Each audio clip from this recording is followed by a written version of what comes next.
Hey everyone, and welcome to episode 46 of Popcorn Problems. My name is Ilan Pressman, and I'm here with my very good friend and fellow co-host, Nicholas DePasco. Every week we'll make sure you're caught up with the biggest news and movies in Hollywood. This week we're going to be giving you our review of Evil Dead Burn, one of last weekend's biggest new releases. But before we get to that, what's poppin'? Where we run through the biggest movie stories this week. What's up, guys? How we doing? Thank you guys so much for continuing to listen, and welcome coming to in the every week. New listeners coming in every week. Yeah. We're glad to have you. Yeah, it's great. I hope you guys are enjoying, and we have a very fun episode ahead. I have a lot of cool news to talk about. I think it's going to be pretty cool. So I'm just going to get right into it with the box office. This week, we pulled in $124.9 million, which is down 46.7% from this weekend in 2025, but up 2.9% from last weekend.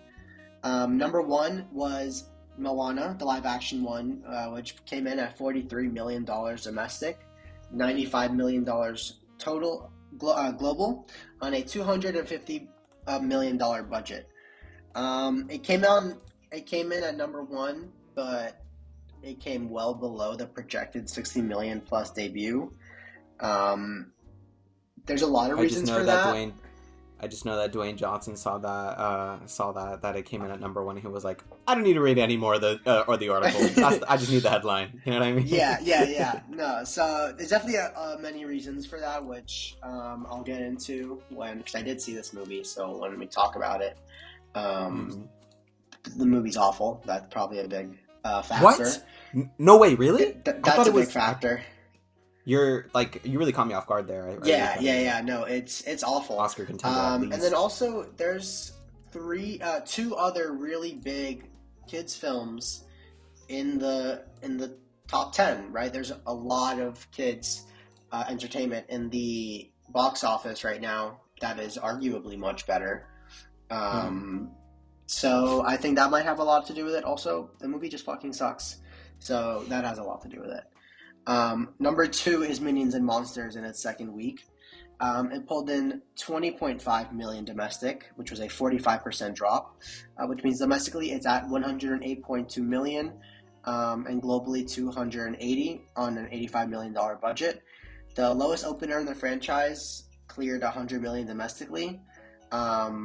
So it'll eventually get a profit, and then I don't think this will be the end of the Minions, even though this is kind of a low point probably for the franchise. Unfortunately, even though the movie's so good. So we'll see. They still haven't announced a Despicable Me 5 or Minions 4. They like to alternate. They go Minions, Despicable Me, Minions, Despicable Me. So I guess the next one would be Despicable Me 5 whenever and if ever they do announce that, which will probably be soon. It'd be cool to see Minions top Moana next week. I just like to see that. Well, no. Well, yeah. It won't be number one because of the Odysseys. You're definitely going to take that. But right. Hopefully, it will be higher than Moana. Ideally. Let's see. Number three is Toy Story 5 in its fourth week. It pulled in 18.5 million domestic, which was a 39% drop from last week. So it's still holding pretty good. Domestically, it's at 403.8 million. Global, it's at 879.1. It's going to hit the $1 billion point. It's 4 weekends in, and it passed the original Frozen into the studio's all-time top 6 domestically, which is really cool. Cool, dope. Yeah, and then a couple other things I wanna touch on in the box office. I just want to talk about Evil Dead Burn, which didn't do amazingly this weekend. It came in at number 4, 13.7 million domestic, 27 million global on a $20 million budget, which it opened at half of Evil Dead Rise, which isn't good. And I know this was tracking pretty high. So I don't know why it really didn't make that much money.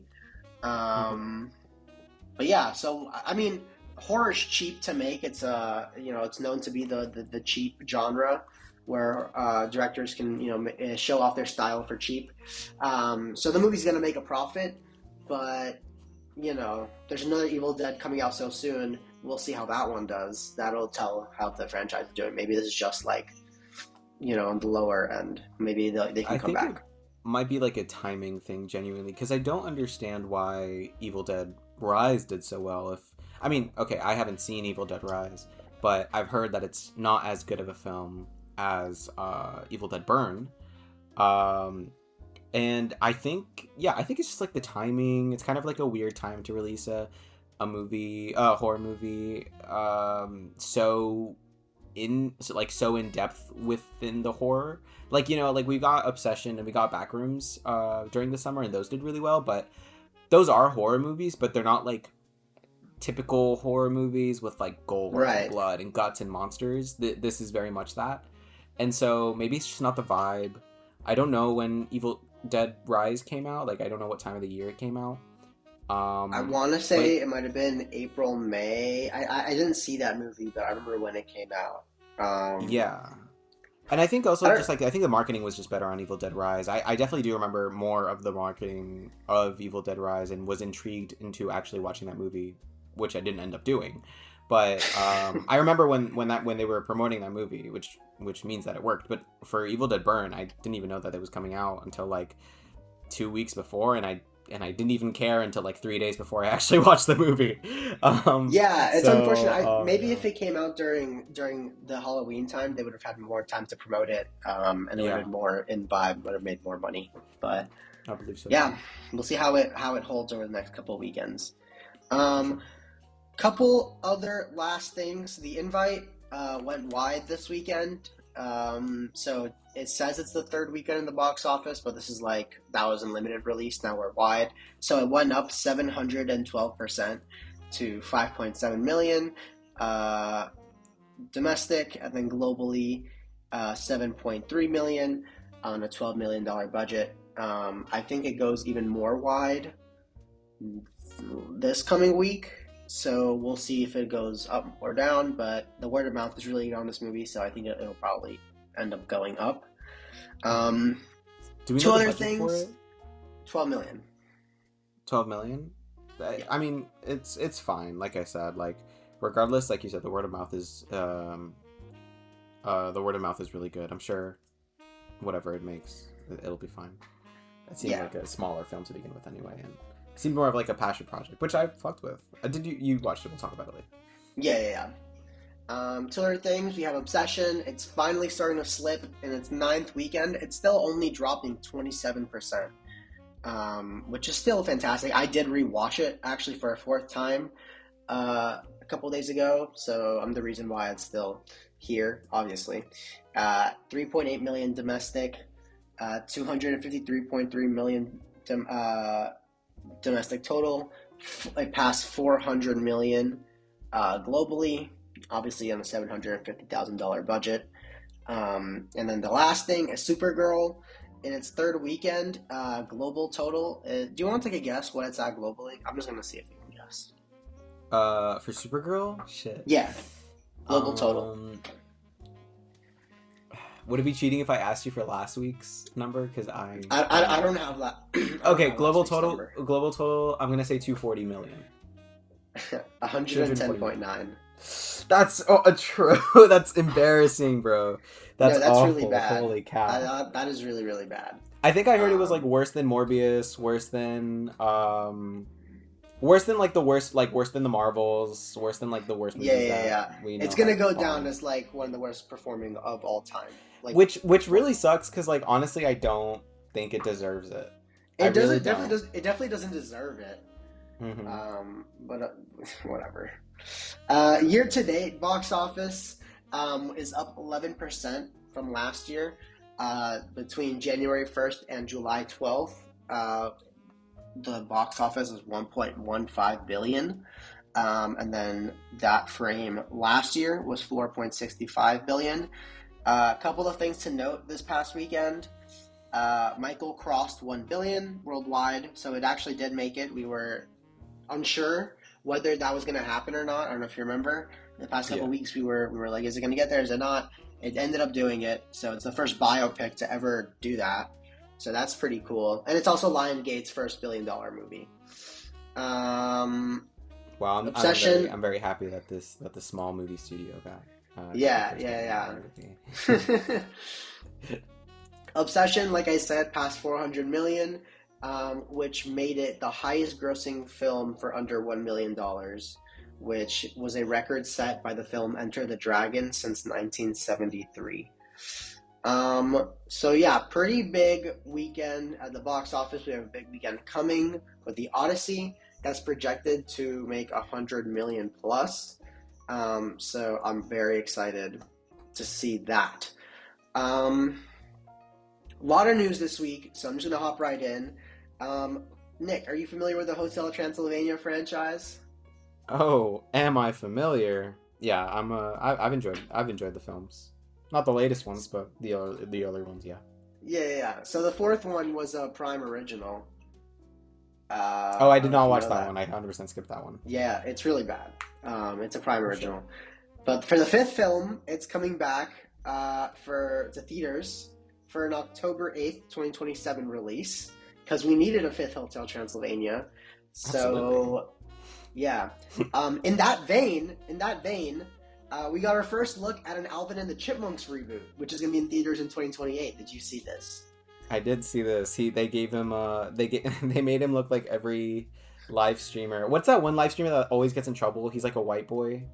And he lives in Florida. Do you know who I'm talking? Jack Jack Doherty. Doherty? Yes. Yeah, they made Yes, him look like yes, Jack Doherty. yes. Oh my God. Yeah. So that's, fantastic. We needed more of that. Oh my god. So let's just get those two out of the way, right? So Hmm. more I will say, reboots, sorry. more sequels. Go ahead. I Go will ahead. say I do have a little bit more hope for the Hotel Transylvania franchise. I don't know. I don't know how much news they put out for it. Do we know if like the original director is working on it? Anything like that? Do you know? You think I did that research, man? Come on. That's totally fine. That's totally fine. The only thing I will say is like I saw the art, the one like concept art that they released for it, and also the title. It's like the title is different. It's like the haunting of Hotel Transylvania or something like that. And then the concept art they show Like I a don't different remember art her name. style. Maybe. They show different art style, but Mavis, yes, they show Mavis as like with like an actual Dracula cape and whatever, which like that tells me. I mean, this is 100% an assumption. I don't know anything about this film. I actually have the inside scoop from Sony Pictures themselves. I hacked their shit, but no. In the art, it looks like she's like kind of taking ownership of the hotel. And then as I talk about this, I'm realizing that I give a little bit more of a fuck than I realized about the lore of Hotel Transylvania. So I But have some info on the directors. So it's not the okay. original directors, but it's a producer on Spider-Verse, Alan Hawkins, and Jennifer Kluska. Oh, Jennifer Kluska made the last one, which is really bad. Oh, okay. So Never yeah. mind. I mean, I don't know. It could be Oh, anything. Who cares? yeah, What man. did you just find? No, I was gonna say that I read that it was her first ever movie, but no, it's just her only upcoming movie. Oh, okay. So I can't be that much of a dick. But yeah, so these two things are coming out. It's okay. I just think the only cool thing of note is that it's actually coming to theaters instead of being a Prime original. So hopefully it won't be fucking terrible. Another reboot that we're getting is A Nightmare on Elm Street. It's getting rebooted at Paramount, which is gonna make a reboot based on Wes Craven's original script that they licensed Oh from the yeah. estate. Mm-hmm. I don't know how necessary this is, especially because Nightmare on Elm Street's been rebooted before. So I don't know what exactly the point is. I haven't seen the reboot, but I've heard it's really, really bad. I actually have seen the reboot. Actually, I saw that one before I saw the original. Okay. I just thought it was kind of boring. It's just boring. But that means it's going to be the third movie based on the same, obviously the original, and then the reboot's based on the original, and then they have this. So, I don't know. Or sorry, continue. I was going to say, like, I think it's a waste of time. I've really, I've really been, I guess, spoiled with the new horror that's been dropping. I guess we need to, go back into the bag and get some of our old, classics, because that's just what the horror genre does. But I don't know. It will be interesting because I don't, obviously Robert Englund, the original guy, and I'm pretty sure to my knowledge, he's the only guy that's ever played Freddy Krueger. He's, old. He's very old. And he can't play Freddy Krueger again, which means they're going to have to cast a new Freddy Krueger. So I guess that's the only thing that I would see of interest, like a new interpretation on the character. But we will have to see, I guess. It's only now been announced, so where it's going to, come out a while from now. Tell me if I'm wrong, but I believe that they're remaking the original script of the of the first film. Correct. That they're like essentially using the same script. I that's not something that's done very often. Or at least to my knowledge. Well, it's based on the original script. Okay. So I don't know. It seems like we just ran out of ideas. We don't have any more. We can't have any more horror icons. Would you consider this girl from Obsession a horror icon at this point? Nikki. Listen, it's still quite early, right? But that's very true. I could see it. I could see it too. I already saw the pop Funko of her, and I was like, yeah, that's gonna be in a landfill, still remembered in like the next 50 years. Yeah. I do want to amend my statement. In 2010, there was a different guy who played Freddy Krueger, so I guess that aspect of like a new guy taking on that role isn't even in play here. So I don't know why we're getting this. Why else do you think? Cha-ching, bro. We gotta make that. We gotta infest their brand, their dreams now. The Gen Z dreams. Exactly. Keeping on with horror.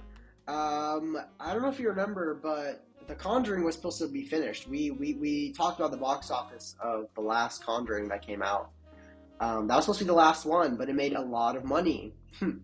So they're making a prequel. I believe it's a movie, The Conjuring First Communion, and they casted in 2027.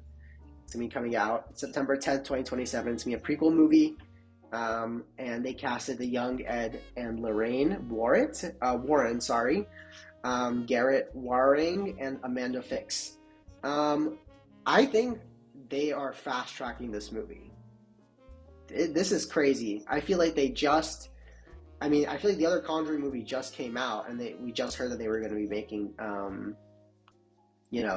prequel, and they're already, I didn't know it was coming out in 2027. That seems really, really soon. You got to strike while the iron is hot. The unfortunate thing is that iron has been long cold since 2015. Well, this one, like the last one, made a lot of money. I know, but I really the thing is, I really do feel like the Conjuring films are horror slop, in the sense of like nobody ever talks about them, nobody ever sings any praises. It's more of like, here's a movie that comes out in an era where there are no horror movies in theaters, and everybody goes to watch it because it's like a horror movie. And I don't know if that's entirely true. Like, I'm sure there were other horror movies in theaters when the last one came out. But I feel like it's just like a brand name. You know what I mean? It's like brand name horror. Like, you'll get some scares, some cheap thrills out of The Conjuring. Maybe I'm talking a lot of slander of The Conjuring, but who knows? So. I wonder if the fact that it was supposed to be the last one had any effect on it being as successful as it was. And, I really hate when they announce something just because something is successful.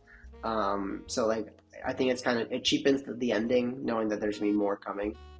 Even if it is just a prequel. I don't know. But they're making it a prequel now, so the ending is still there. It's still intact until 2 years from now, when they decide to expand further on, when they're they're expanding, when they're looking at horror or ghosts in their retirement home or some shit like that. Most likely. Right. I don't know. We'll see. So yeah, that's that. Now, welcome to DC Corner, which seems to be like a fucking weekly thing where we have so much. I don't mind it. No, I don't mind it either, but I just feel like every week we're talking about DC, and I'm tired of saying the name James Gunn. We should give him something else. We should give him a nickname. Yeah, so a couple things. Let's start off. This was just last night. Jimmy Tatro will officially star as Gorilla Grodd in the Jimmy Olsen series, which is described as a true crime documentary series set in the DC universe with Jimmy Olsen hosting. Fun fact: I don't even believe this is greenlit. I read this morning that HBO is yet to greenlight this show. So I don't know Interesting. why. Yeah, I don't know why they're announcing this so publicly. Because I saw a lot of headlines about this. Yeah. Um, Maybe greenlight the project first. Maybe they're. I don't know. I I mean, just. they're definitely, if it's not greenlit yet and they're announcing all this stuff, it's definitely to get like to garner audience interest to Right. see for it to get greenlit. I don't know if I don't know what sort of plan that is, because this doesn't really seem like the type of show that would really get a lot of people interested. I mean, I fuck with the idea, but I don't really care. You know what I mean? Like, I like Gorilla Yeah. Grodd. I don't care for Jimmy Olsen, but I don't. I mean, would you? I mean, are you like chomping at the bit to watch this, Alon? No, I mean, I think it's interesting that it's like a true like with it set within the universe, but Mm-hmm. it's just like I feel like there's so many bigger fish to fry in the deep. Like like we say every week, um, there's bigger things we Yo, should be worrying about instead of this. yo, Jimmy Pistol. What happened with the Booster Gold show? We've been waiting Huh? for a while. What's a What? booster What gold? what happened with the Ted cord or with I mean, I think they're making Plastic Man or some shit. Literally anything. And even the ones that I'm mentioning are like B-list heroes. There definitely are more A-list heroes out there, at least B plus, that like can get shows. Can we see Martian Who? Man? I'm like clamoring Oh for my god. Manhunter Actually, project. facts.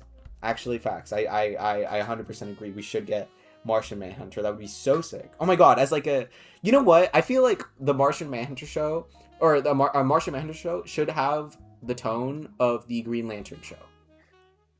Yeah, That like they are. I feel like that movie would go with that project would go crazy. Mm-hmm. Right, but I Uh, mean, hey, listen, we're not heading DC into the ground with an 140 right. million dollar flop. So I don't know. Maybe we're not the right guys for the job. Right. Continuing DC, we had it confirmed, or I don't know if it got confirmed, but it's like it got reported by some really big sources, so I'm pretty sure it's confirmed. Zolo Maraduena will return as Blue Beetle in Man of Woo-hoo! Tomorrow. Hell yeah. Added to this is more and more seeming like a pseudo Justice League, Justice Society movie, Mm-hmm. which is cool. I don't mind. And I really I had a lot of fun with Blue Beetle when that came out. I haven't thought about it much since I watched it, but I did enjoy it, and I did like Zolo in the role.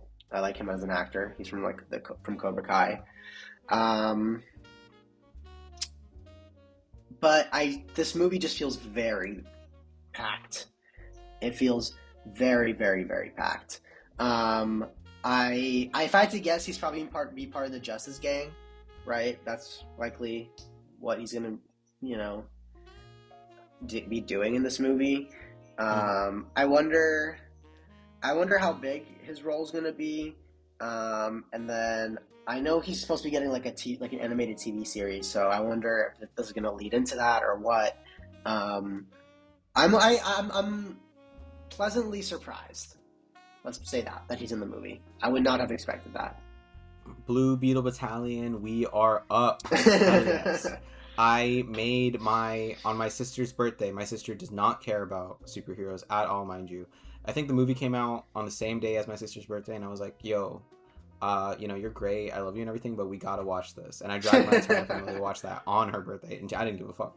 And she did not like that movie at all. But yeah, I mean, I love Blue Beetle genuinely. I love the movie, and I love the character. I am a LARPer in the sense that I have not read a single Blue Beetle comic in my life, but I love his powers and I love his story and just learning about him. Maybe at some point I'll read a comic. Who knows?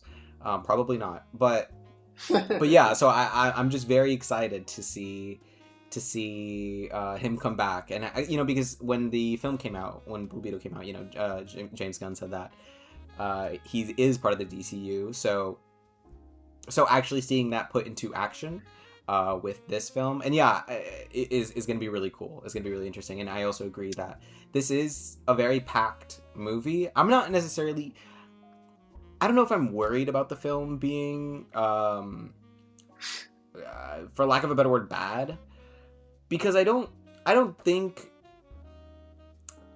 James Gunn would let Man of Tomorrow be bad. What I do think it could be is disorganized. And I'm curious to see how much his direction, and his writing as well, changes in the span of making Superman to Man of Tomorrow. Because he spent a lot of time on Superman. A lot more than, I believe a lot more time than the time span of Superman coming out to Man of Tomorrow coming out.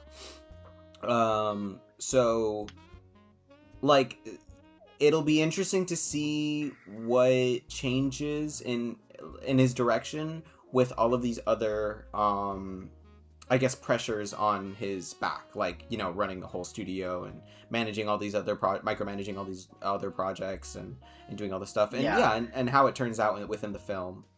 You know what this is kind of reminding me of? Iron Man 2, how, like, that movie was jam-packed trying to, like, set up the Avengers and all this other bullshit that, like, it couldn't really focus on being... I mean, I like Iron Man 2, I feel like, more than most people, but it's definitely a flawed film. And you know, I'm getting that vibe where he's doing a lot, and I kind of would have liked just another Superman movie. Yeah. I mean, I do feel like it still could be. I do wish we didn't have Lex Luthor. That's like my only one complaint about the film that hasn't come out yet that I haven't seen, is I wish we kind of completely moved past the first film and like started building towards a new character. And they're still, and I mean, like, I know he's like a different character and whatnot, like he's gonna be in a different role, and like the main villain is Brainiac and whatnot, but kind of to what you were saying, I do wish that they kind of like focus the scope a little bit more on just building the character of Superman further with a new villain, a new maybe not a new setting, or I don't know, I mean, yeah, maybe several settings, who knows, just something something that would have made it more in a bottle. But now everything has to build up to everything, so we can't have nice things anymore. Yeah, so we'll see. I guess we'll see how it goes, right? I mean, I guess in James Gunn we used to trust, so... Yeah. Oh boy, remember how confident we were like a few months ago? Mind you, we haven't been even doing this podcast for like a year, and and notice how much of the change has switched up on the way that we talk about this man. He really we didn't have to meet this idol for him to disappoint us. Definitely.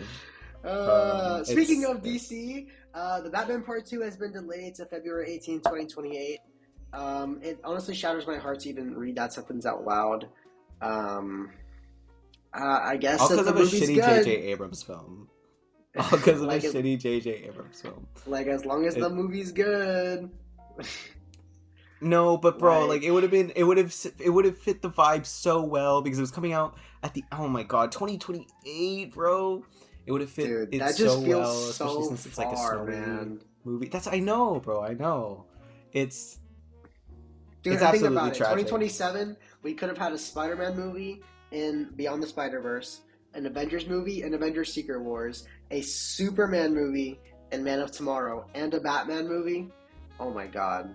That would have been also crazy. Like, I'm sure it would have done well. I mean, I'm sure it's gonna do well anyway. But just February is it's just such an awkward time to release such a big movie, or what should feel like a big film like this. You know, I mean, just the way that Hollywood studios think about release dates within the year. You know, usually they release their least interesting films in the beginning of the year because that's when people have less money. So it's just, I don't know, it just feels weird. I mean, I'm not saying that that's what they're doing with the Batman, obviously, but it just feels like a weird change of events that it feels like we just woke up in another timeline where the Batman comes out it almost like felt 6 like months later. It almost felt like a practical joke. Like, we're gonna delay it one more time. Like, okay. I do believe this will be the actual release date because they're actually rolling. Sure. They did show like a first look. So I do think this one will stick. hopefully, but it's almost like this franchise is cursed because like the first one had to get delayed a plenty because of COVID, and then obviously the second one has been delayed a million times. So I just and what if there's like a curse or something? We'll see. I mean, I don't know. Well, I mean, this movie will come out eventually. What if it's bad? What if it's like actually just a bad movie? That'd be crazy, right? All this hype for an actual for an actual stinker. I think people would actually skin Matt Reeves alive. Drag him through the streets, tar and feather him. Yeah. Through the I have one last piece of news. A Nova film is in early development at Marvel Studios with Avengers Doomsday co-writer Michael Waldron writing. That's cool. I feel like I've heard the people saying that we need a Nova film for literal years, so it's finally happening. I guess this will be. Maybe. It's not. No, it's not happening. You know how long we've been promised a Nova film, or a Nova anything. They used to make a Nova TV show. But now it's like an early development, and there's like a writer attached and everything. So I feel like there's progression. Something. I mean, I'm not gonna. Yes, there is progression, and yes, there is. To be more objective about it in the sense of reporting the news, yes, there is an early Nova film in the works. But I don't believe a Nova film exists until I am in the theater with my ass on the seat looking at the title screen. Let me tell you why I find this interesting. Sure, go ahead.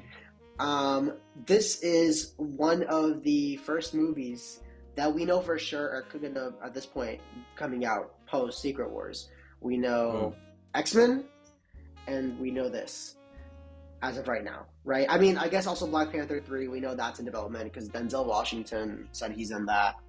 Right.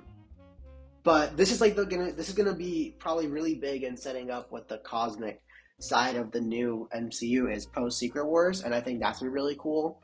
It's gonna do what Thor did for Phase 1, kind of, that was the first movie set up in space. But it's gonna do that probably on a grander scale because obviously things are just more comic booky now. So I'm excited for this, and it'll be a while till we see it. I feel like I say that with every single one of these things, but it will be cool whenever eventually, like you said, if we ever get it, have our butt in a seat watching this. So yeah, we should make an edit.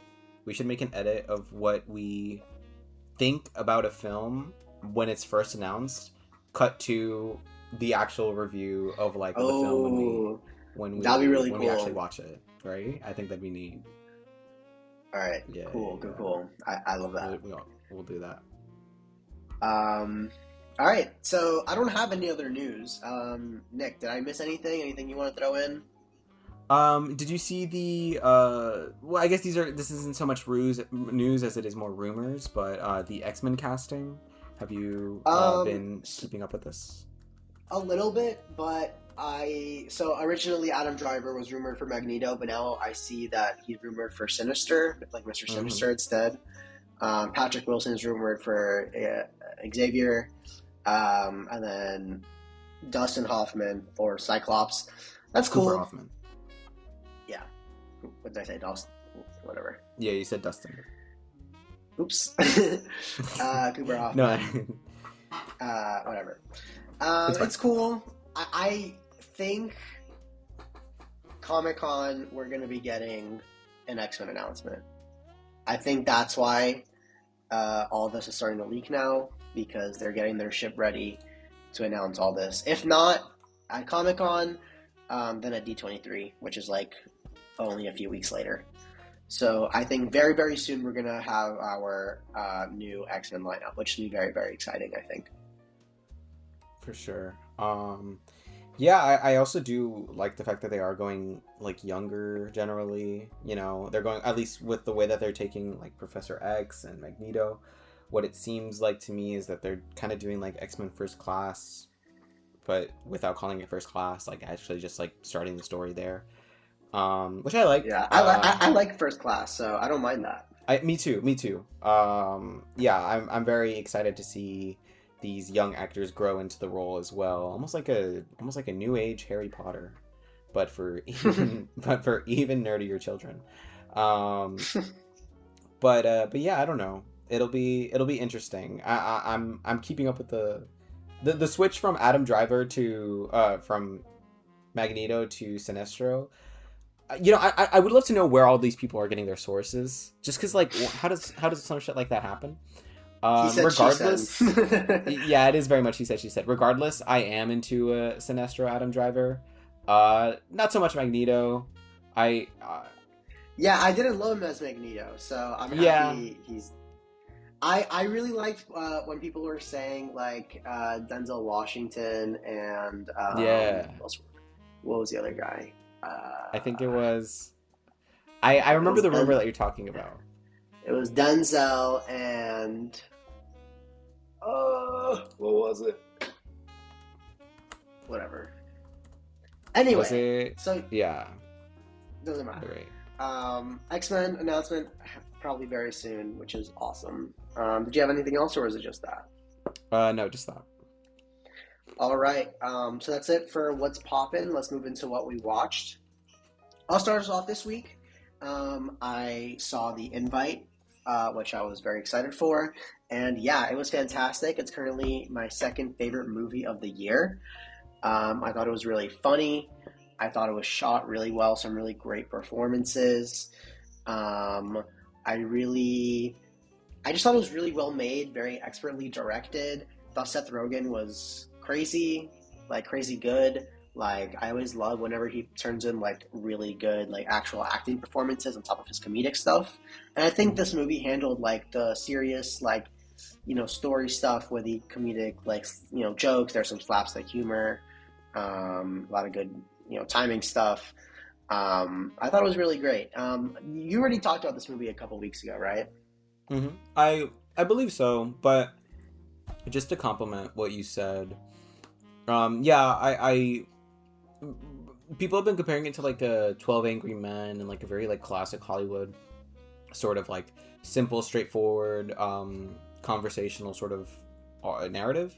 And yeah, I would agree. I think it's also very interesting to see, of all people, Olivia Wilde, Miss what's the other film that she made? The Don't Worry, Darling. Yeah, Miss Don't Worry, Darling. I like that film. I like that film on concept, but in execution, it really didn't work for me. Mm-hmm. Unfortunately, I just thought it was boring, and it didn't really keep up with the thrill of the premise, I feel. And then like when it did do that, not that this is a review of Don't Worry, Darling, but when it did do that eventual switch to like spoilers to like modern day, I was like, oh really? Like that's it? That's the whole theme? I think this film, The Invite, what I thought was really interesting was that it was like over the top, and like sometimes can be like really in your face, but it still manages to like maintain that subtlety, and I guess it's like message and what it's trying to say. So I appreciate that, and I just overall I thought it was a very I thought it was a very like just kind of, for lack of a better word, like mature film to make, and a very confident film to make in the era that we are in right now. Sorry, continue. Yeah, it was a very interesting look at relationships. The set design was really great. I already mentioned the way of the cinematography, but I think I want to mention it again. Like, I thought it was, they found a way to a film that's shot in one location. They found a way to somehow keep it visually interesting and shoot in interesting ways to not make you bored. So definitely a really fun film, a funny film. The Academy doesn't really recognize comedies very often, but I think this is more of an elevated comedy, so maybe I could see it getting nominated for some production design awards, maybe a writing award. I think it was really great. Also, Edward Norton stand out for me. Thought he was hilarious, and gave just a very, very strong performance. So yeah, definitely recommend The Invite. I had a really, really great time with it. For sure. It's a great movie. Everyone should watch it. Yeah. All right, Nick, you got anything for us? I honestly have not been on top of my game for film watching. I will say, I'll mention this one thing. I started watching The Big Bang Theory. Okay. Just on a whim. No, actually, not on a whim, because I because I scroll through Instagram Reels and Twitter Reels, whatever you call it, and I get these hyper edited, like 3 minute segment full episodes of The Big Bang Theory and other shows like Everyone Hates Chris. And unfortunately, that shit does make me laugh sometimes. Unfortunately, I am a slop enjoyer of that variety. So after I watched one of those clips, I was like, you know what, maybe I should just give the show a try at this point, like an actual episode. And I grew up always hearing that The Big Bang Theory is slop. It's unfunny. Its laugh track is unbearable. All these I guess negative opinions, and that it's like made for like people who want to feel kind of like the Rick and Morty effect, where like it's made for people who want to feel smart, but it's not like actually that. So whatever, but. So when I actually put on the show, I agree that the laugh track is unbearable, but honestly, it is my sense of humor. It's like five like autistic guys, just like genuinely. I mean, none of them say that they're autistic, but like that's kind of like the undertone, or like what what Right. they're trying to communicate, I guess.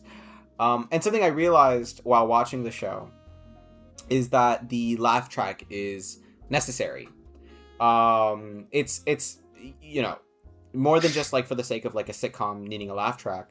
And it is annoying because they do overdo it whenever they can. But a lot of the comedy of the show are these like I said, these autistic people who are like spitting jokes at each other, but a lot of the times those jokes are very monotone because that's just how they talk. And so, and by they I mean the characters, but also traditionally autistic people talk in a more like monotone way. I also say this. I guess I'm not officially diagnosed, but with a lot of potentiality for myself too. But point being, they talk like in this very monotone way, wherein if the laugh track wasn't there, I don't think people would understand that some of the things that these characters are saying are jokes.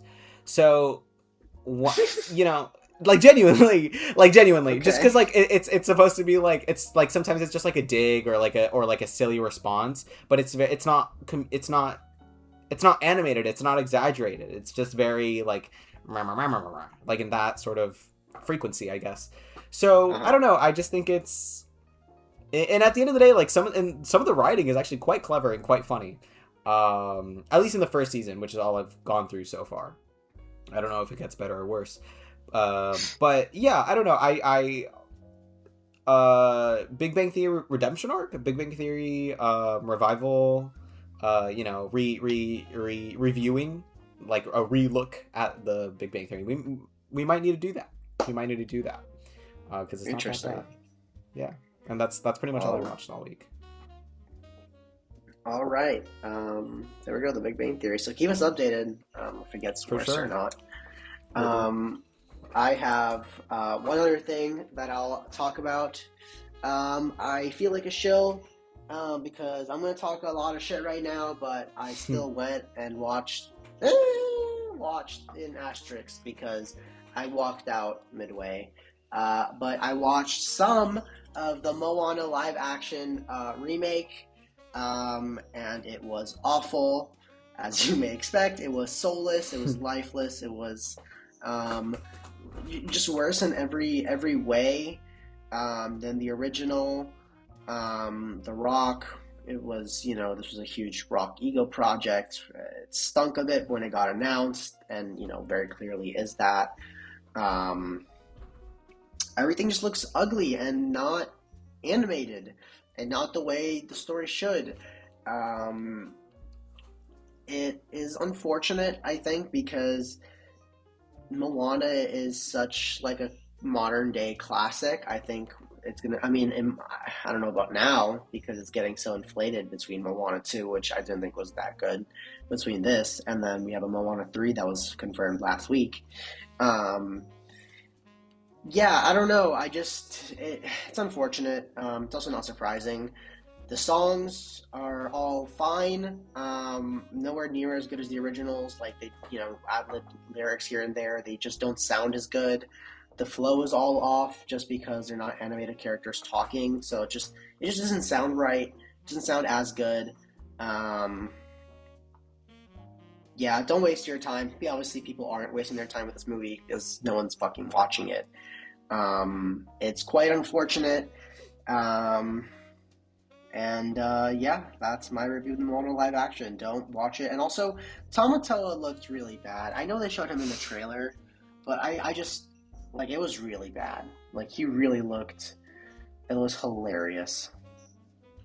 Yeah, I mean, every single time one of these movies underperforms in the box office, I'm always like, oh, finally, this is the one. You know, they'll learn after this one. They'll see that we don't need live action remakes anymore. They'll go back to making original movies, and then they make Hexed. But no, yeah, I don't think anyone's surprised, and I'm very happy that this isn't doing well, but I don't think this really means anything about anything in terms of the future of live action remakes. I think they're going to continue making live action remakes, and then after they're done making all of them, they're going to make animated remakes of those films, and then make live action remakes of the animated remakes. Oh my god! Don't even say that. Don't even say that. Have you seen that? Oh Yeah, I mean, my I'm sure God. you've seen that one image of the snake eating itself. That's kind of I think how that's Oh kind my of the God. reality that I think we're living in until eventually we'll Don't say that, implode. man. Don't say that. Like, bro, listen. Like, I say this with it not wanting to be true. I say all of this hoping for the opposite, but I also see the cynical nature of the path that is before us, and I do think there is a future with in cinema. I do think we're not gonna remove, original filmmaking is always going to exist. I believe that. I literally have to believe that for my career to do well. I believe that, and not just because of that. Like, I genuinely do believe that original filmmaking will always do well, but I don't know if these massive multi-trillion-dollar corporations have the ability to properly, like, analyze themselves and be like, what are we doing wrong here? How can we make actually good movies? I think the art is way too separate from their actual like profit drivers, which is like the parks, the merchandise, the whatever you want to call it, the subscriptions. It's so separate from the actual quality of the art that it's completely not in the conversation anymore of what actually needs to be done to make a certain film successful. I genuinely think they just see everything as like, okay, that didn't do well. Now on to the next AI generated idea. What do you want, Claude? What do you think of the idea, Claude? I thought that they learned their lesson after Snow White, and then the Lilo and Stitch one made over $1 billion, right? So then they started casting Tangled. I think there's rumors of Hercules. There's Lilo and Stitch too. And then hopefully, I don't know. I know that they already started, I think, filming Tangled, so that's probably still going to happen. Lilo and Stitch 2. I could see Tangled being $1 billion movie, honestly. Unfortunately. I mean, yeah, probably, but I don't know. You know what it is? I gotta stop watching them. I no one's forced. Actually, yes. Did you buy a ticket? No. Okay. At least. Hey, it's not like we were reviewing this. I didn't need to watch it, but I did. I watched 60% of it. I don't blame you for watching it. Like, I also, every single time one of these movies come out, I always have the curiosity of being like, how badly could they fuck this up? The other factor too is I personally don't care much for Moana. It's a good movie. I enjoy it when I watched it however long ago, but I don't have that much personal investment into it as I do with maybe The Little Mermaid, which I am a big fan of. So it really comes down to that for me. I am a big fan of Tangled. I watched a lot of Tangled as a kid, so I know when that film comes out, I will be watching it in theaters, and I will probably gouge my eyes out by the end of it. I'm a shill. Yeah, I mean, no, and here's the thing, that's what I mean when I say that I don't think these movies will ever end. I just think, if okay, tell me right now though, What's your favorite Disney movie? Like Disney princess, classic Disney movie. Doesn't have to be princess. Aladdin. Give me one that doesn't have a live action remake. The Goofy movie. Doesn't work. If Disney came to you and said, "We want you to make another live action Aladdin movie," just like try it again. Let's do it all over again. Are you saying no to that? Are you saying no to directing that job? Like, I can't. Like, I see your point. I don't know. I think we'll be cooked when Pixar starts doing them. When Pixar starts doing them, that's actually true. That's actually very true. When we get live action Toy Story, live action Cars would be so cursed. Dude, I saw Ratatouille like 2 weeks ago. That thing is so live action coded. It's crazy. I know those Disney executives are just foaming at the mouth for Pixar to let them do it. And I think up to this point, Pixar has said like they have no plans to make live action remakes as long as the original studio heads are involved with the studio still. But I know that's gonna. It's like what happened with SpongeBob, where the creator of SpongeBob said that he has no plans, no spin-offs, and then as soon as he died, Nickelodeon said, "Hey, let's get the money, baby!" And then they just started making like the Patrick Star Show and whatever the fuck else. So so yeah, I don't know. I that will happen. Ratatouille live action is coming in 2032.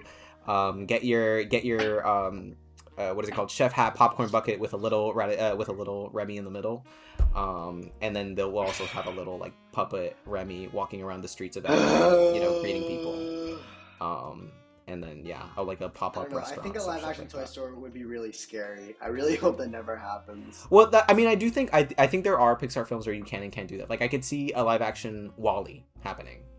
I don't know if the Toy Story would work. I think Toy Story is a little. I mean, actually, yeah, I could see Toy Story working. It'd be really they're already scary, 3D though. kids. It would be scary. It'd also be weird. Why would they make it in live action to begin with?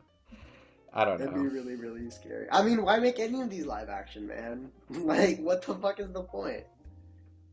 It's just. I don't even know, man. Because these movies aren't even cheap to make to begin with. Like, I mean, I'm sure they're cheaper to make than animated films, but oh my God. they still invest like $100 and whatever fucking million, $200 million fucking dollars into this shit instead of like I just don't get it. I mean, majority of them are CG animated. Like that's what that too. It's not like those are real sets. Like it's still CGI. Like oh my God, and the green screen was really bad. It was. What was worse, the green screen or Dwayne's wig? The green screen, like actually. Really? Yeah. I'm thinking if they were to make a Toy Story live action, would the toys be like humans, like tiny humans, or would it be like CGI? I think it'd be really funny to have like actual people like play them, like have a guy dressed as a cowboy and a space. Ranger and then just make him fucking really small. It might look like really funny. It might look like the ending of like the Lego Movie, where like you still had like these guys, or like no, it'll be like the Smurfs. It'll actually just be like the Smurfs, and then they'll have like Andy and Sid more involved within the narrative to make it make sense that it's live action. Oh, that would be so hilarious. You know what? Maybe we do need this. No, we really don't. I actually want to die as I describe all of those. I actively just want to hang myself with the thing that you pull like live action Incredibles to make Woody is talk. Just Fantastic Four, right? So we don't really need God, that. You cannot say that to me, bro. That's actually the worst thing you've said in all day, dude. Live action Incredibles. They touch Incredibles. They fucked that movie up already with Incredibles 2, bro. They have the gall to touch Incredibles with a live action remake. That's it. I'm done. I'm not watching movies Monsters anymore. Inc. would be terrifying. Imagine they make them actually Dude, scary. I mean, they're already making Monsters Inc. 2. They're trying to market the fuck out of Monsters Inc. because of that new theme park land that's going in, like, what, Hollywood, I believe? Disney Hollywood? Yeah, instead of fucking Muppet Vision. Instead of Muppet Vision. I mean, I don't know. Do you like that they changed Rip Ride? No, not Rip Ride Rocket. Fuck. Aerosmith, whatever that roller coaster. I haven't been yet, but I'm dying to go. It looks so fun. It does look fun. I don't necessarily mind. They at least they place the Muppets nights, somewhere else. We gotta go. Ooh, yeah, for sure, bro. I'm We down should for plan that. that out. That'd be sick. I'm down for that. But yeah, man, we'll have to see about these live action remakes. I Yeah. don't know, man. I don't know anymore. DreamWorks live action remake. We're gonna get those soon too, so don't be surprised. I mean, How to Train Your Dragon. Oh yeah, Hello. I completely forgot about that. Fuck. And we're getting the second one next year. Yeah. What are other like DreamWorks human movies? I don't even know. The B movie. When When we get the live action Minions. The live action Minions. Have you live action movie would go crazy. Have you seen the marketing for the Bee movie when it was coming out, that it was like Jerry Seinfeld in like a bee costume like flying around? That's what the live action Bee movie is going to be. He's actually just going to be in a bee costume the whole time, like average sized Jerry Seinfeld in a bee costume. That'd be hilarious. I'd actually pay money to see that. Never mind. Maybe I would take it back. Maybe it is a good idea. Yeah, we'll have to see. All right, that's enough talk. I cannot entertain that movie any further. Fuck that shit. Let's move into our main feature. We are going to be reviewing Evil Dead Burn. I'll start with a quick summary off the internet, then we'll talk spoiler free, followed by spoilers. Here we go. After the loss of her husband, a grieving woman seeks solace with her in-laws at their secluded family home. However, it soon becomes a reunion from hell as the Book of the Dead unleashes demonic forces that transform them into Deadites one by one. Nick, what did you think of Evil Dead Burn? Yeah, I honestly loved it. I enjoyed it a lot more than I thought I would. Like I said, I mean, mind you, this is also my first Evil Dead movie. I haven't seen the original, none of them. I know they're good, I just haven't gotten around to them. And I had like no expectations for this film, really. I think also that's why I have such a high opinion of it, because I really didn't know what I was getting into. And yeah, I just thought it was very unique. Despite being like the fifth or sixth sequel in this franchise. I believe it's number 6. Yeah. Because there's three. There's three in the original trilogy. Mm-hmm. There was a 2013 remake.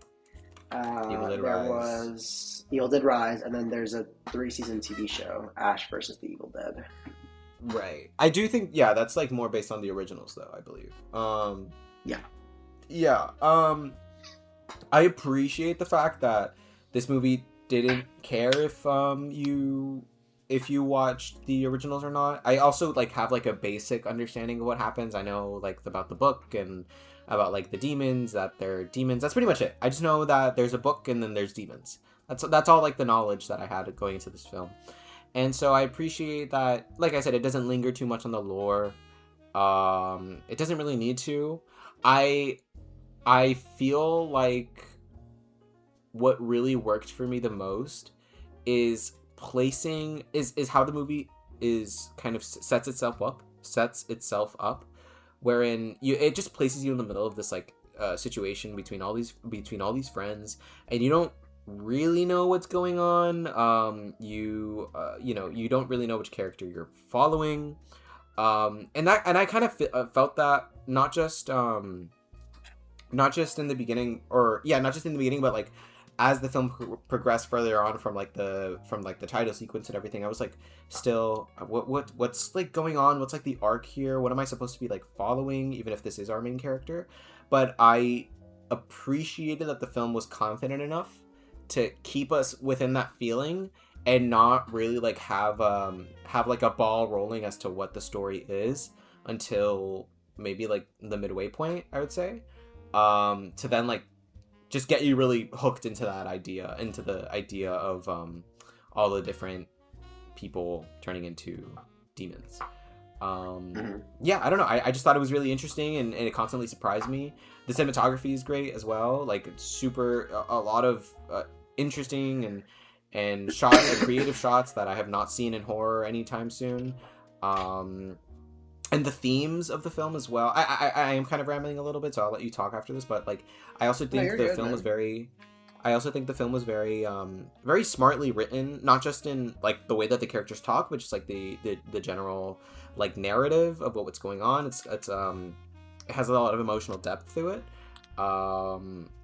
and it doesn't do like an easy. There isn't like an easy answer to the questions that the film posits, which we can get more into spoilers about that later on, but I appreciate the fact that, yeah, the film never assumes that there is an easy answer, and even when there is an answer presented, even then, the answer itself is very nuanced. And yeah, I don't know. I just really enjoyed Evil Dead Bird. What did you think about the film? Yeah, I liked it quite a bit. Everything that you said, it was the kills were super, super intense and well executed. Just some really cool sequences. I really like the car sequence. Both car sequences, I guess the one in the beginning and then the one kind of, I guess, towards the middle. I really enjoy the cinematography. I like the characters. In these movies, a lot of the characters can be super one note and uninteresting, and you don't really care. But I really like our main character. I cannot, sorry, remember her name. Ashley, was that her name? Rachel? Alice. Alice. Yes. Alice. I thought she was a great final girl. I really was rooting for her, and it really hurt to see everything that she was going through. I really liked the burning motif. There's a lot of burning going down this year. We had the Scream 7. Obviously, this whole movie shtick is burning, but I thought there was some really great stuff there. It was just super intense. It was really brutal. It was very mean in the sense where it's like it doesn't go easy on the characters at all, and all bets are off. Anything can really happen. There was definitely times I had to look away, and I couldn't really stomach what was going on just because it was so intense and gory, which I love, but I know that's not everyone's thing. I thought it was great because I thought it was a very cool way to showcase this up-and-coming horror director. The story in these movies, isn't really what people come for. They come for the physical acting on the part of the Deadites. There's always a really great physicality in all the performances. Have you seen any of these movies before? Yeah, so I've seen the original Evil Dead, and I've seen Evil Dead 2. Okay. Yeah. I didn't watch Rise. I know the opening, not the opening, but here, can we go into spoilers? Yeah, for sure. Alright, this is our spoiler warning. If you haven't seen the movie and you plan to, now's a good time to click off.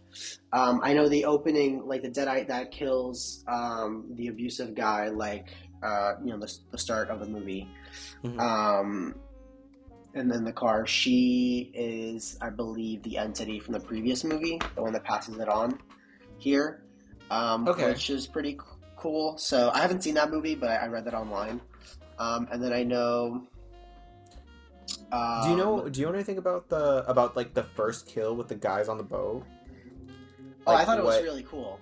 I thought it was cool too. But what was like the relevance of it? Do you know? I'm sure there was some sort of like relevance. I don't. I think if I had to guess, I'm pretty sure the lake had something to do with it because I think the opening of Evil Dead Rise took place on the lake, if I remember correctly. Here. Alright, well, somebody, I see on Reddit, somebody's looking up, is it ever explained why Rise and Burn open at a lake? I don't really feel like going through this right now. I don't know. No, that's fine.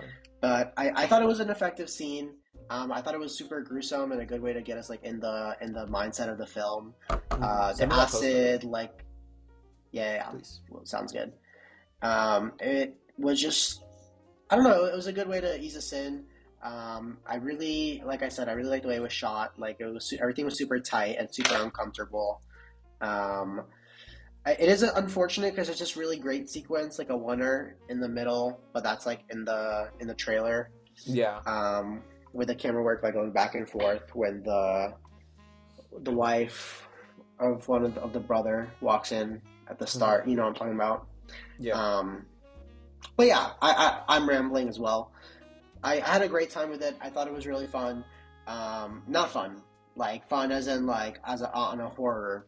Like I thought it was fun. Like, No, I thought it was fun when they actively dismembered the family members. I was dancing and getting and clapping with glee. Right. I mean, Yeah, low key, yeah. that's kind of the reaction that they want you to have. Actually, No, somebody at yeah, my theater was like that. Every single time anything really would happen, even just like an emotional beat where they'd be like in the dinner scene when they were having like the argument of like you don't know how he really was. There was this guy in the audience who just like kept like clapping the whole time, and then at the kills, and I was like, are you with the characters or are you against the characters? I'm not entirely sure what's going on right, here. But it was fun. right. It was fun to guess. When he killed the dog, I literally got like almost sick. Like that was so tough to watch. There was just so many moments where I'll think back and be like, that is an incredibly well shot, well executed scene. And that's essentially what I think a movie like this is best at, just like almost like a compilation of kills. And if the story's even somewhat engaging in between, I would consider that a success. And I would say that the story was good enough and the kills were excellent. I really did enjoy it. And I am looking forward to the next Evil Dead film. I think it's called Evil Dead Wrath. Yeah, Right? I think it's And already like then gonna come out like in like what 6 months or something like that. something like that, yeah, like super soon. And then I do want to go back, and I only have one left in the original trilogy, and then I need to watch the two newer ones. Hmm. So Yeah, I want to go through the whole series. Honestly, it's very much been on my watch list for a while now, especially considering like the Sam Raimi of it all. yeah, But yeah, I want to talk a little bit more about the kills real quick. And yeah, honestly, what I expected from the or what I got from the kills of this film is what I expected and was ultimately disappointed by. And I don't really know why I'm comparing them. I think I'm comparing them because like they're both like horror icons, but it's what I expected from Scream 6, and I didn't get that. I thought the kills here were like super creative. Like the one that we saw with the dishwasher, and like all the and ooh, everything. yeah, Yeah, that super one was really brutal. good. Not just the dishwasher, but like what the Deadite was doing to the guy. It was like really, it was really like it was a weird. It was just a really weird kill in general. It was a really weird scene that is something that I don't think I would have expected to see in like a modern, big, budget, I guess, horror film or whatever, franchise film. And then yeah, like also like the stuff with the grandma too, I thought was like very interesting whenever like she would do like some sort of kill. There was this like kind of weird sexual energy. Now that I'm realizing it, there was this weird like sexual energy throughout like the whole film. Also with like the mom kissing the dead husband and everything like that. That was there's just a lot of like very just like interesting things that I feel like aren't as explored. I feel like a lot of horror films today are very focused on the horror aspect and are kind of one-dimensional in that sense. At least like franchise films, like the aforementioned Scream 6 and others that I can't think of right now. Not like films like Obsession or Backrooms. I'm not talking about those. But I feel like I have to make that distinction now whenever I talk about horror films. But yeah, I don't know. I just thought like there was a lot of risky sort of images for the lack of a better, I guess, phrase that yeah, I just wouldn't have expected. I guess it does make sense because I know Evil Dead is a more risque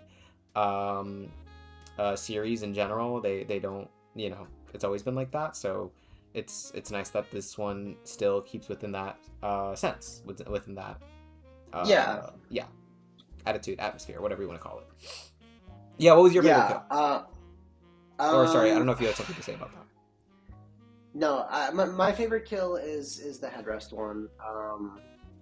Which one was that one? The one in the car when they're taking the Oh, dad yeah, to yeah, yeah, yeah, yeah, the yeah. hospital. Oh my god, and what a great Obviously, scene too, in general. yeah, that whole sequence was just incredible. Probably my Hmm. favorite in the entire film.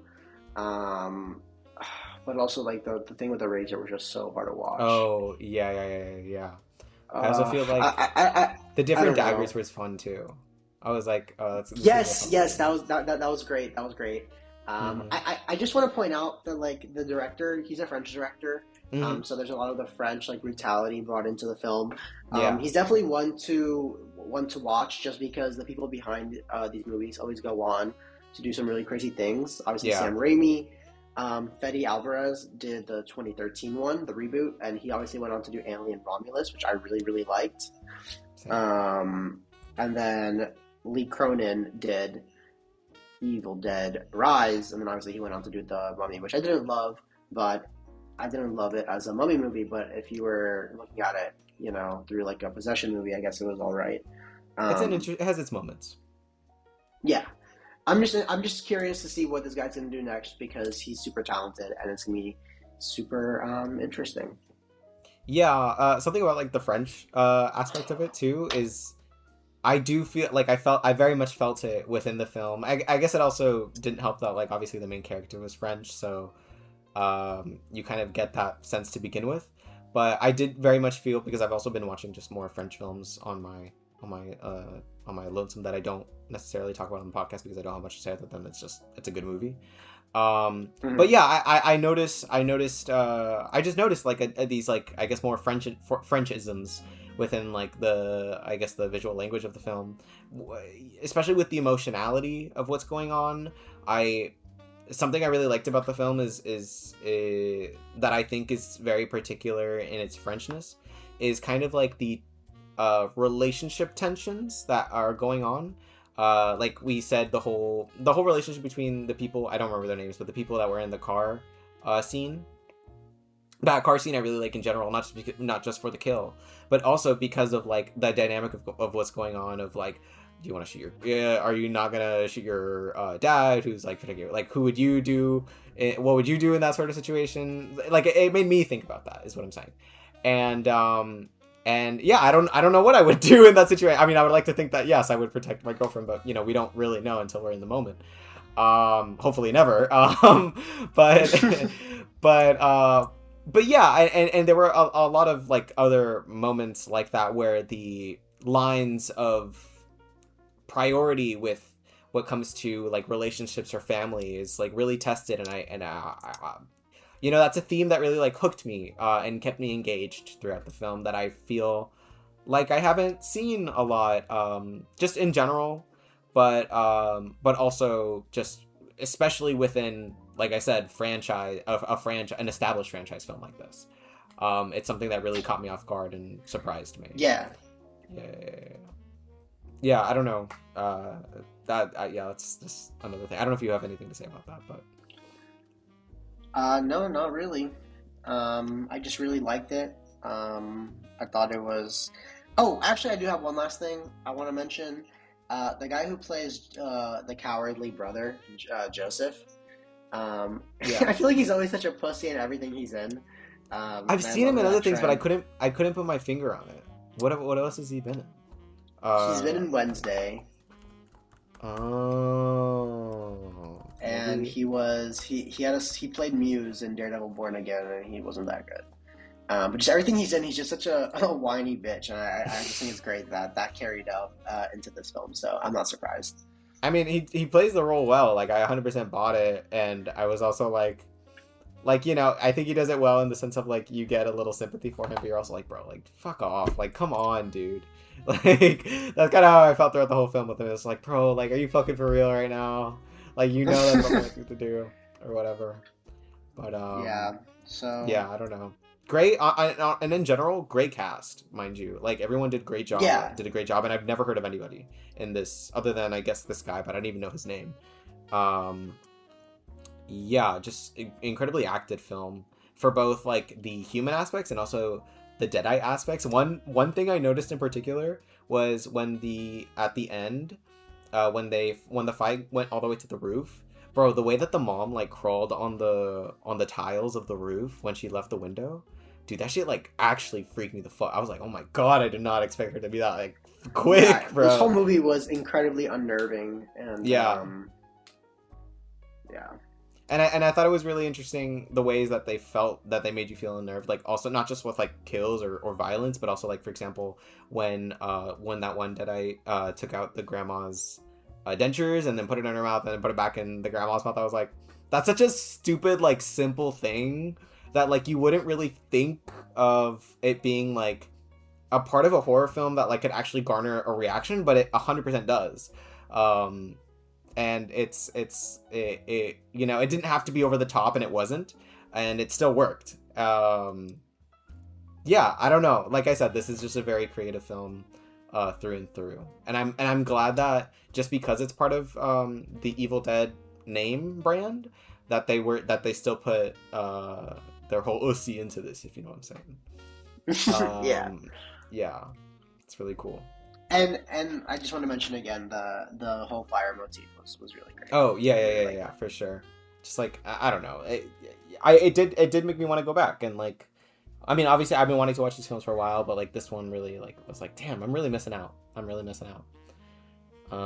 Yeah, great movie overall. Yeah. All right. With that being said, that's it for episode 46 of Popcorn Problems. Thank you guys so much for joining us. If you made it this far, you're the real MVP. We'll be back next week reviewing Christopher Nolan's The Odyssey, which I'm super excited for. In the meantime, you can hit us up on socials at Popcorn Problems Pod and let us know what you thought of Evil Dead Burn. Don't forget to follow, rate us 5 stars on whatever platform you're using, and DM us your hottest takes and suggestions. We'll see you next time. Peace. Have a good one.